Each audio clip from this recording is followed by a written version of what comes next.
किए थे बिल को इस सदन में, तब भी मैंने कई बातें बताई थी।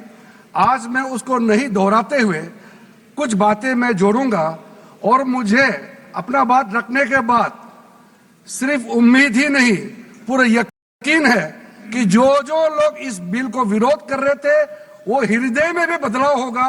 पॉजिटिव सोच के साथ इस बिल में सब समर्थन करेंगे, ये मैं विश्वास के साथ आगे अपना बात रखना चाहता हूं। क्योंकि मैं पॉजिटिव नोट से बात रखना चाहता हूं, तो इसलिए एक मेरे जो मन की बात है मैं कहना चाहता हूं, तो इससे अच्छा संदेश जाए। किसी की बात कोई, अध्यक्ष महोदय, किसी की बात कोई बदगुमान ना समझे, इस जमीन का दर्द कभी आसमान ना समझेगा। ये मैं दिल से कह रहा हूं, क्योंकि अच्छा सोच के साथ, बड़ा दिल के साथ, खुले मन से मैं ये प्रस्ताव आपके सामने में पेश कर रहा हूं। सर, कई लोगों ने अपने अपने तरीके से बातें रखी हैं। किसी ने कहा ये प्रावधान अनकॉन्स्टिट्यूशनल है, गैर संवैधानिक है। किसी ने कहा ये इलीगल है, अनलॉफुल है। सर, ये बिल जो हम लोग जिक्र कर रहे हैं कोई नया विषय नहीं है। आजादी से पहले ये बिल, जब पहली बार मुसलमान वक्फ वैलिडेटिंग एक्ट पास किया गया था 1913 में, तब से इसका इतिहास शुरू होता है। उससे पहले प्रीवी काउंसिल ने 1894 में इनवैलिडेट किया था वक्फ अल औलाद को।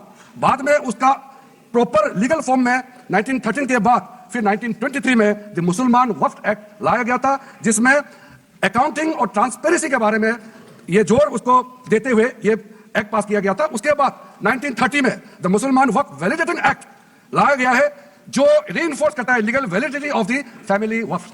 परिवार में जो वक्फ होता है उसको जोड़ देते हुए यह बिल लाया गया है। उसके बाद आजादी के बाद 1954 में 1954 में वक्फ एक्ट पहली बार आजाद भारत का एक्ट बनी, और उस समय स्टेट वक्फ बोर्ड का भी प्रावधान उसी 1954 एक्ट में प्रावधान किया गया था। उस समय से लेकर के कई संशोधन के साथ में 1995 में व्यापक रूप से यह वक्फ एक्ट बनी है। तो उस समय किसी ने नहीं कहा कि यह एक्ट अनकॉन्स्टिट्यूशनल है, किसी ने नहीं कहा उस समय ये अनलॉफुल है। आज जब हम उसी बिल को सुधार के ला रहे हैं, तब आपको ये अनकॉन्स्टिट्यूशनल, अनलॉफुल का ये शब्द इस्तेमाल करने का आपको ये नौबत कैसे आया? ये सोच क्यों आया? अगर आप सच्चे दिल से सोचते और मन साफ होते तो आप तर्क पे जाते। इस संशोधन बिल में जो जो तर्क है आप उसमें बात कीजिए। आप उसको छोड़ के, जो कोई लेना देना नहीं है बिल में, उसके बाद आप लेकर के लोगों को गुमराह करने का, वर्गलाने का काम जो किया है, उसको मैं शुरू में साफ करना चाहता हूं। अध्यक्ष महोदय जी, 1995 में ट्राइब्यूनल का पहला व्यवस्था किया गया है, ताकि वक्फ बोर्ड का कोई भी निर्णय किसी को अगर पसंद नहीं है या उसको चैलेंज करना चाहता है तो वक्फ ट्राइब्यूनल वहां आप जा सकते हैं। उसका प्रावधान पहली बार हुए हैं, और उस समय यह भी फैसला हुआ कि 5 लाख से ज्यादा आमदनी किसी वक्फ प्रॉपर्टी में है, उसके लिए सरकार एग्जीक्यूटिव ऑफिसर्स अपॉइंट किया जाएगा। यह भी 1995 में शुरुआत की है। अध्यक्ष महोदय जी, ये आज एक ट्रिगर पॉइंट क्यों हुआ है? ये अमेंडमेंट बिल लाने का आवश्यकता सबसे ज्यादा शुरुआत कहां से हुई? मैं संक्षेप में बताना चाहता हूं। 2013 में, 2014 में हम सब चुनाव में गए, और चुनाव में जाने से पहले 2013 में कुछ कदम ऐसे उठाए गए हैं जो आप सुन करके, आप सदस्य के रूप में भी और इस देश का नागरिक होने के कारण आपके दिमाग में यह बात जरूर सवाल उठेगा कि ऐसा कदम क्यों उठाया गया है। सर, 2013 में पहला यह बदलाव हुआ कि इस देश में कोई भी आदमी, कोई भी इंसान, चाहे हिंदू हो, मुसलमान हो, सिख हो, ईसाई हो, पारसी हो, बौद्ध हो, जैन हो, वक्फ क्रिएट कर सकता है। सबको मालूम है वक्फ एक मुसलमान का अल्लाह के प्रति अपना एक उसका एक पायस चैरिटेबल रिलीजियस पर्पस के लिए वक्फ क्रिएट किया जाता है, लेकिन उसमें डाइल्यूशन करके 2013 में कोई भी वक्फ क्रिएट कर सकता है। यह प्रावधान सबसे पहले उस समय की यूपीए सरकार ने किया है।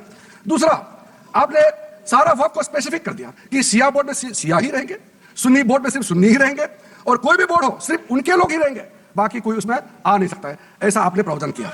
तीसरा, 2008, सर आप शांति से सुनने के बाद आप जो भी पूछेंगे हमारा रिप्लाई तो आएंगे ही। सब डिबेट का आखिरी में है, मेरा फिर से रिप्लाई होगा।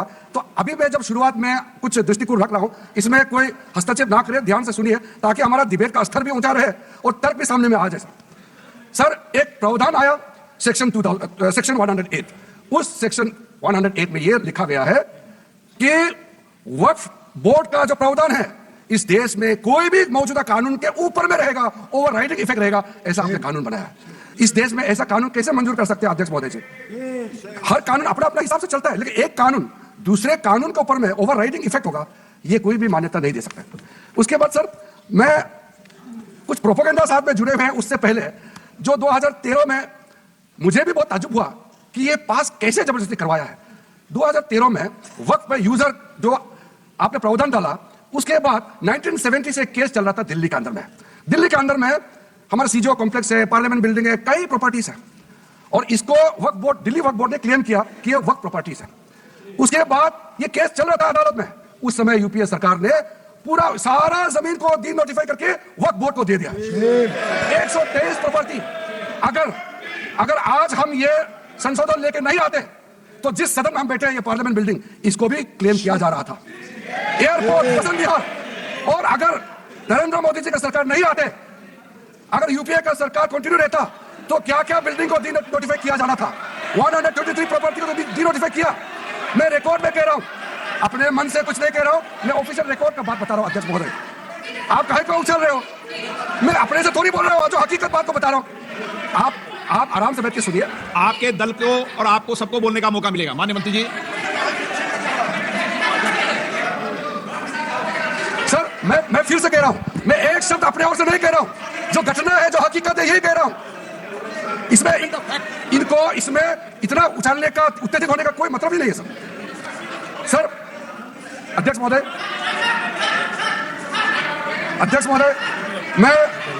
मैं आपके माध्यम से सदन को कहना चाहता हूं कि जो संवैधानिक बात उठा करके लोगों को गुमराह करने का जो प्रयास किया जा रहा है, उसको भी देश के सामने में सही बात रखना बहुत ही जरूरी है। एक बात बार बार इन लोगों ने कहा गया है कि ये जो वक्फ अमेंडमेंट बिल है, ये आर्टिकल 25, आर्टिकल 26, आर्टिकल 30 का उल्लंघन करता है करके इन्होंने इल्जाम लगाया। चुका हूं, आप पढ़ लो। कभी भी डिबेट के बीच में पॉइंट ऑफ ऑर्डर नहीं होता है, व्यवस्था दे दी है, उठवाना कभी। माननीय मंत्री जी बोलिए। अध्यक्ष महोदय, दूसरा विषय इन्होंने समानता का बात उठाया, आर्टिकल 14 का इक्वालिटी को लेकर के उन्होंने सवाल उठाया, उसका भी मैं जवाब देना चाहता हूं। अध्यक्ष महोदय, ये कोई तरीका नहीं है। माननीय अध्यक्ष की व्यवस्था अंतिम व्यवस्था होती है। बोलिए मंत्री जी आप। अध्यक्ष महोदय, क्योंकि मेरा काम खुला हुआ है तो ये डिस्टर्ब हो रहा है मुझे, मैं अभी ये पैन की बात करता हूं। अध्यक्ष महोदय, ये वक्फ बोर्ड का जो काम है, ये बेसिकली वक्फ प्रॉपर्टी को जो संभालने वाले मुतावली और जो वक्फ प्रॉपर्टी को व्यवस्था करते हैं, उसको संचालित करने के लिए ये गवर्नेंस का, सुपरविजन का एक प्रावधान है। किसी भी तरीके से वक्फ बोर्ड वक्फ प्रॉपर्टी को मैनेज नहीं करता है। वक्फ बोर्ड वक्फ प्रॉपर्टी मैनेजमेंट में हस्तक्षेप नहीं करता है। आप साफ साफ सुन लीजिए, अगर इसके पास तर्क नहीं